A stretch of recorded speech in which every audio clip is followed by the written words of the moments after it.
Hey everyone. So we've been chatting about the solar energies this week. We have a lot of strong activity. So we would just love to share some insights and reflections about the sun and what we see is going on this week. To introduce it, we have the sun making its opposition to Mars in Aries, as Aries is at the apex of its retrograde journey. And then on the 16th, we have a new moon with sun and moon in Libra squaring all the Capricorn planets. So the sun is just like really engaged at this particular time. So let's delve into what the sun is about, what the solar energy is about. And then we can really speak to some of the transits that we see happening at this time. So the essence of the sun is life. And there's no life without the sun. You know, whether it's here on Earth or in Pluto. The sun's the center of the whole solar system. And so in our own charts, the sun speaks to how everything comes alive, how everything comes into being. And if we're not connected to that solar energy, we can be doing our lives, but there isn't a sense of confidence. We won't be really experiencing a deep reverence or connection to creativity, to creative life force in general. We won't feel the excitement about who we are. And the idea is we didn't create ourselves. Creation doesn't create itself. It's all an extension of source. We can create a story, an image. We could use our imagination. We can project a concept of ourselves. But who we are as we are created to be is something that's sort of like realized. Ooh. And that's why there's a lot of excitement for a child to be realizing all the things that they can do. It's such a beautiful experience of realizing one's oneness. There's something actually deeply spiritual in that whole experience of seeing that, wow, I am a creative being. I'm a creative force. And, you know, when a child is bored, it's an interesting thing because boredom is not really natural if you think about it. Life is creation and we are one with that. So how could there be a lack of relationship? How could there ever be a lack of intimacy and creative potential? And you see when a child is being themselves, like their natural being, not an efforted being, there's inherent openness and curiosity and excitement about life. It's like playing games, playing, all kinds of possibilities. I mean, I'm learning so much about this right now, living with a 6-year-old. Creation is quite infinite, and it's really just a matter of opening our hearts to it. With the sun, it is, the luminary, and it's a sovereign light. It's in and of itself, and it's also a unifying light. So the sun is shining on everything. It's not, it's like the divine just creates the same way oxygen is available to everyone. Like there isn't a way in which the light of our purpose, our true essence, when given complete permission, it's the square to Saturn would be the restriction of like, oh, I can't be myself.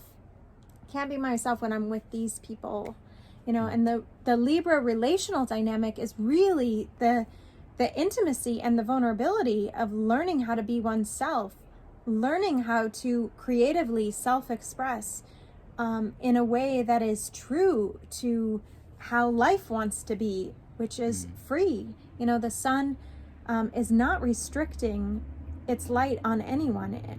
And in that way, it unifies all life because it gives life to all. It doesn't say, well, you came from a particular background, so I'm not going to shine on you today. Or you're looking particularly unworthy, so it's like it just shines. Yeah, beautiful. I love that quality. And when we don't shine, when we hold, I'm hurt, so I'm going to close my heart. I'm not going to be playful. When we do that, we end up cutting ourselves off from the inherent quality of our own solar energy, which just wants to be in a state of life, a state of aliveness. That's the power of a healthy Leonian, healthy sun vibe. It's just generous and shining and light and alive because that's what it is. We have the inconjunct between Leo and Pisces. So, this on the one hand can be the delusion of being like, oh, I am life. I am God.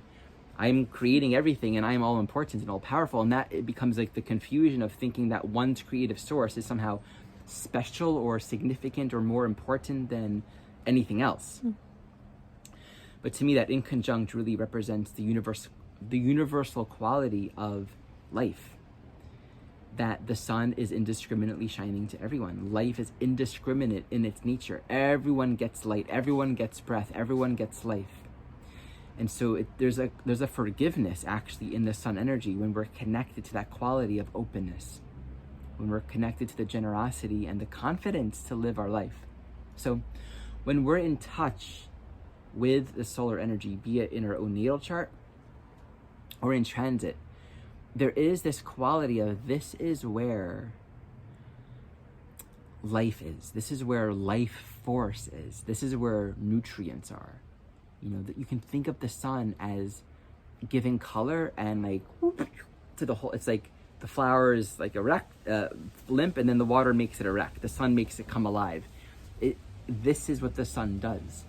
And so when we have a powerful week with a lot of solar activity, there is, of course, within it the potential to really connect with creative life force, to come alive. But then it also will bring up those deeper questions around confidence and disconnection from creativity, from life. And the ways, the Mars energy, the opposition is this is my will, this is my creation. And to assume that one is completely separate, to just going out there can come off as attack. It can actually create a sense of separation. Like cancer cells are cells in the body which have separated themselves off from everything else in a way that is unhealthy. And so this dynamic with Libra of learning how to come into really healthy, truly healthy relationship. What do we do when there's intense patterning around strong reaction? I feel like in my own life, I've been really working with how I respond when reaction arises. And the possibility with this new moon, particularly because we're getting to this critical turning point in the retrograde, is for a great deal of healing in the relational dynamics, where we recognize that our light and our life force is free to shine, and are, working through that angst. What are you talking about? Like polishing the stone? Yeah, polishing. Yeah, what you were saying earlier about this word that you received around. Oh yeah, if I feel attacked, may I use this as an opportunity to become clear.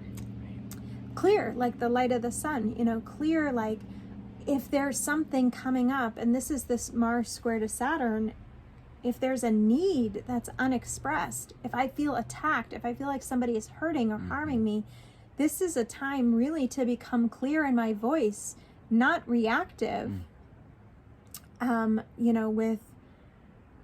with speaking truth with clarity and with love as much as possible, and saying, this is what I need. And I really want to express how true this is, and it's not this need not be an effortful thing, although there's a sort of a discipline, there's a training of our there's a training of our minds, but it's simple. We can't see attack and at the same time act undefended. Our perceptions are one with our inner reality. Our perceptions are always going to be one with our behavior. We're going to act and live and respond according to what we think is out there. So to be able to work with this energy, this is the polishing of the stone. It's to be able to feel that Libra, Aries, Capricorn opposition of stress, tension between your needs, my needs, judgment, incompatibility, not working out. And it's like, imagine all the challenges that we face in relationship when it comes to this sense of, feeling like there's a lot of work or effort or sacrifice or imbalance, or one person holding more than the other. And so much of that internal reality, whether it's, intimate partnership, family dynamics, business, it really comes back down to a very simple learning around clarity. And to get very curious about our perceptions of attack and disharmony, because those perceptions are That's the starting point and that's the end point. Like, if our minds are there, if we're going to relate from that perception, the delusion here, finding that Libra balance, all that Aries Capricorn, is like, I think I'm going to find balance by attacking you, or by telling you all the wrong things you've done, or all the ways you've hurt me, or all. It's like, that's not how you find balance. That's a delusional, or maybe like a wounded way of thinking. Or I think I'm gonna feel heard or validated, or by making sure that you know that you're wrong. Right, exactly. Yeah, it's a great example. Yeah.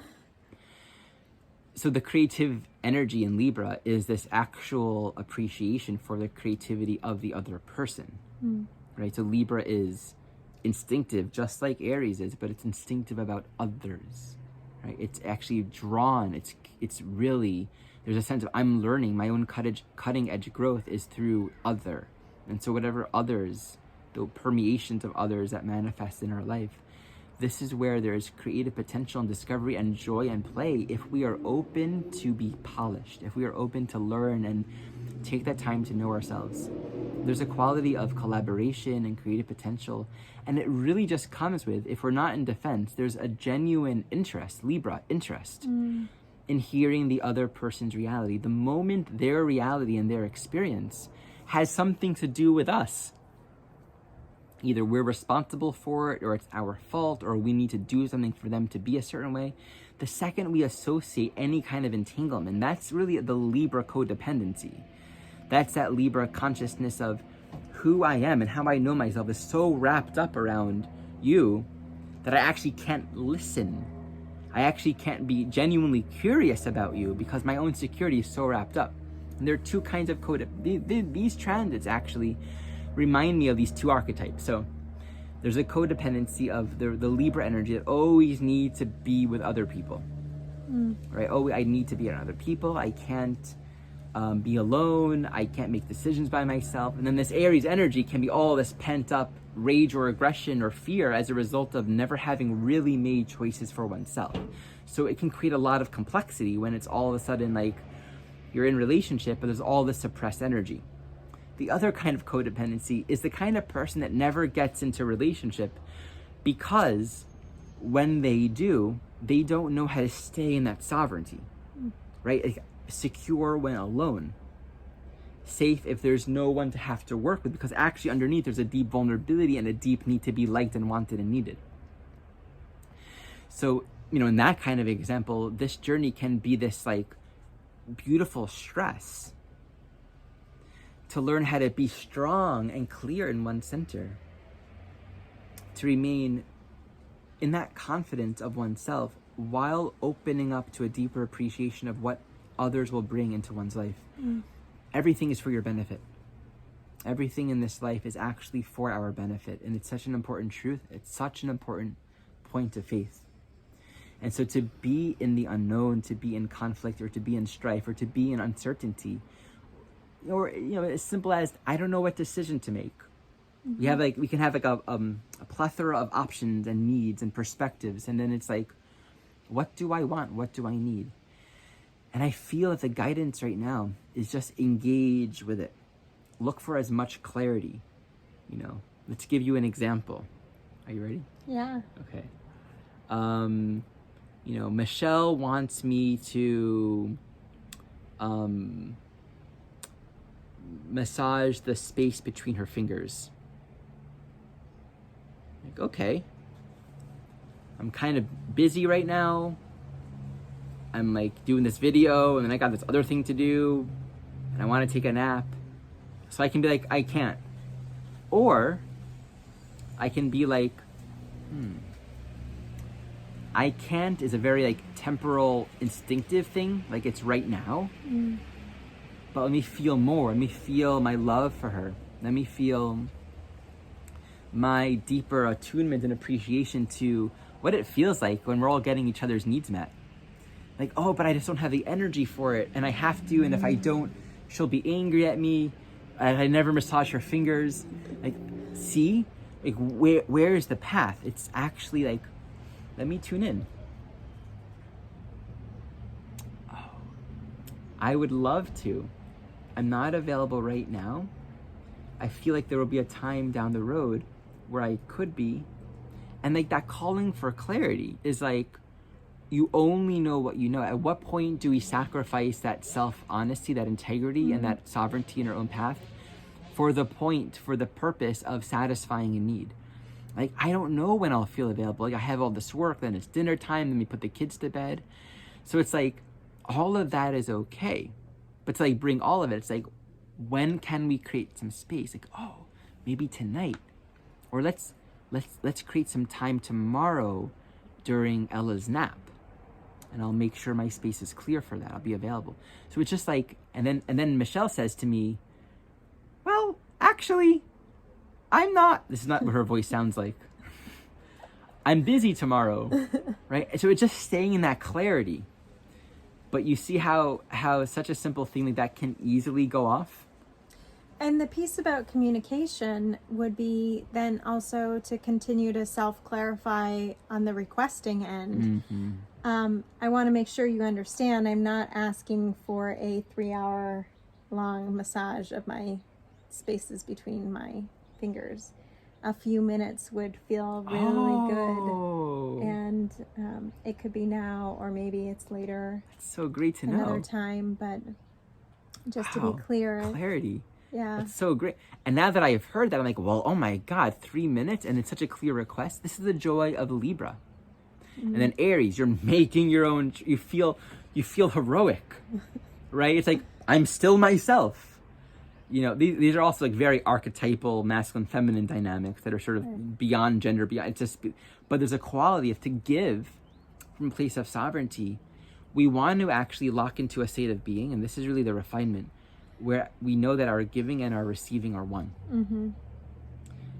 Anything else brings in that Capricorn, like almost like punishment, or you gave me a 3-minute hand massage yesterday and I'm gonna have to give you a 3-minute today. And reciprocation. yeah, it's not real. Yeah. It's not true. Every giving, every action wants to be complete.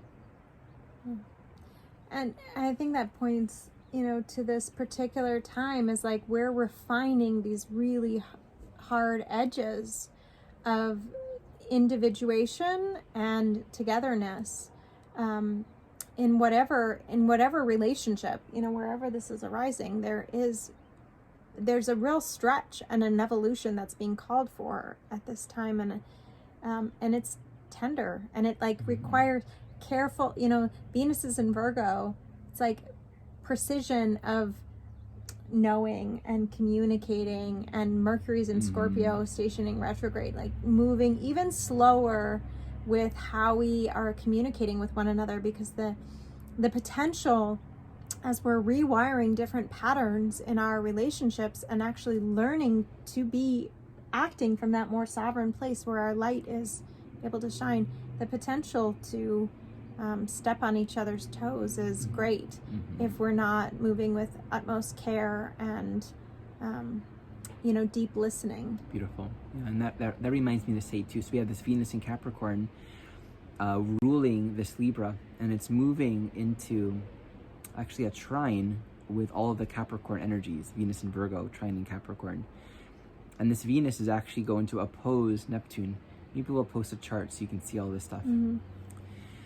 To me, this says, yes, course correction. We're going to make mistakes, because that's just sort of, if you're here, you're still learning. There's a quality of growth that's just a part of this journey. But to be able to start over again, I think that's where the real maturity is here. To be able to start over again and come back to the path. And remember how children are just so open and curious, and they're going to forgive really quickly. They just want to be able to play. Like that Libra sun quality is like, I want to play with you. And there's always excitement. Just human beings are exciting. Relationship is always exciting.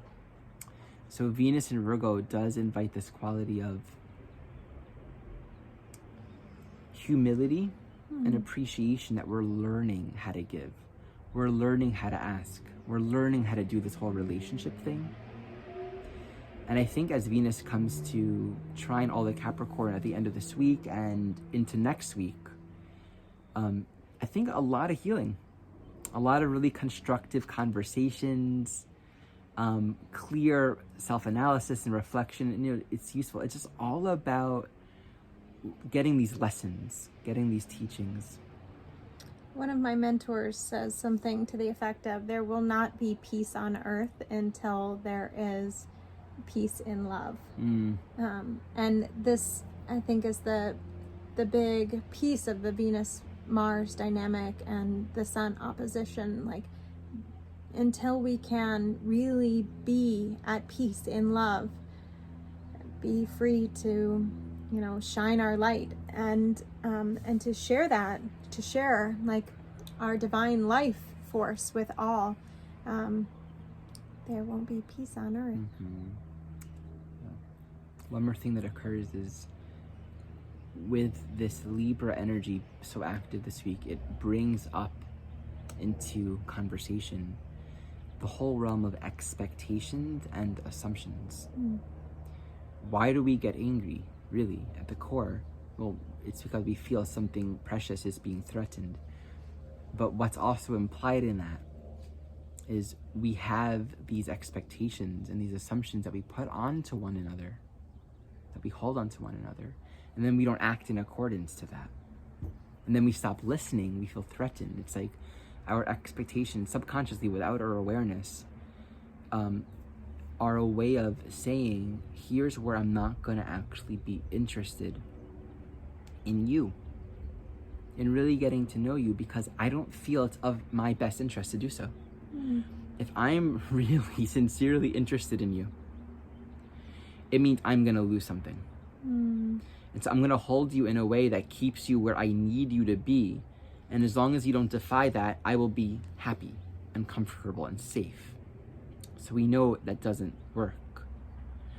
To become aware of our expectations is actually often a really deep healing process, because the Capricornian energy here, you know, like right this week, basically the sun is transiting between all of the Capricorn planets. So it's really alive. This is really awake right now. It often just invites a need to introspect and reflect and do some unearthing, do some unraveling. This Capricorn energy is why I've created this construct of who I have to be, who I have to be, who you have to be in relationship, how it has to look, what's okay, what's not okay. And really, when there's safety in really listening and really sharing, and the giving and receiving is known as an inherent quality of life. When there's safety in that, I find, and I'm ongoingly continuing to find, nothing's off the table. That you can be anyone because you are. We are all someone, and that someone is sort of not duplicated. There are no two someones. And so the fact of all of us having different needs according to our own individuality is actually a very true thing, and where we are on our soul journey and the different experiences and needs that we have along that journey are going to be very specific to each one of us, where it's a Libra thing. We're all needing different things at different times, and we're all able to give and supply them in different ways, to different extents, at different times, on a different scale of relative potential. Sometimes we can't at all. And the no, I can't give you that, is so beautiful when it's met with sincerity and real, honest looking, and there's still sincere appreciation for who the other person is. It's like, I can't massage your hand. Maybe I have arthritis. Right? I can't. You know, whatever it might be. And this is a random example. I tried to pull it out of my head. The most irrelevant random example I could possibly think of. But if I'm not listening to, you know, my actual reality and what I can do in a state of health and balance, then I'm actually not really in a state of listening. If I can't really be truthful about myself and let another person see me, then in the same way, I won't really be able to truly see the other person, because already it's implied that I'm holding this idea that I won't be loved. And that's not true for any of us. And that's what we get to really learn about and work on at this time. So, you know, this is a particularly interesting time to be just moving through all these transits, and with this new moon, there's a great opportunity to just kind of reset, to say, okay, here we are. This is where we are, you know, whatever you've been through up until this moment, whatever ways of operating. That's the beauty of grace, is that oftentimes it's just at our breaking point when we think that there is nothing's going to change. It's, you know, something comes in and changes everything, and we're able to, you know, start again. And that's just the gift of the present moment in and of itself, that we can be who we are once again. Like, even if we failed 1,000 times, we can come back and try again. So I wanted to mention that Ari's been doing this weekly group practice session, and I'm often there and really enjoy getting to look at practice charts. And so if you're sort of a budding astrologer, or even just learning about a lot of things and wanting to explore in a small group of students, it's a great, really accessible way to join people who care about learning and learn together. Yeah, thank you. It's actually been a really beautiful experience. I learned so much in each class, which is sort of like a sign that it's a good thing, because it's just really insightful, really engaging. I'm also doing these classes pretty much every 2 weeks, an ongoing class series, and my next class will be next Tuesday, I believe, and I'll be teaching about the ascendant and the descendant in the natal chart. So you can check out these classes on my classes page on my website. And yeah, please do consider joining. It's just, these are beautiful ways of coming together, and it's my delight to share them. Thank you for being with us today.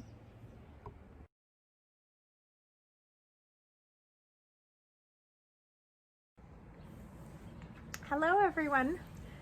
We wanted to come today with a video about the sun. In particular, there are some transits which are really highlighting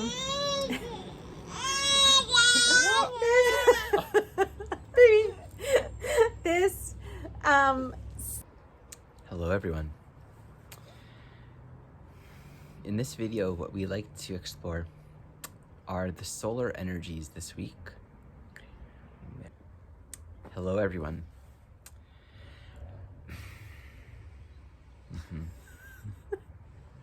The horoscope is the sun sign. Baby in an acrobat suit. She looks like an aerobics instructor from the 1980s today. Hello everyone. Hi everyone. Hi everyone. I love you. Opposing Mars in Aries at the height of its retrograde journey. We also have the new moon happening in Libra. One more thing. Can I have a snack, Mom? Yes. What can I have? Whatever you want.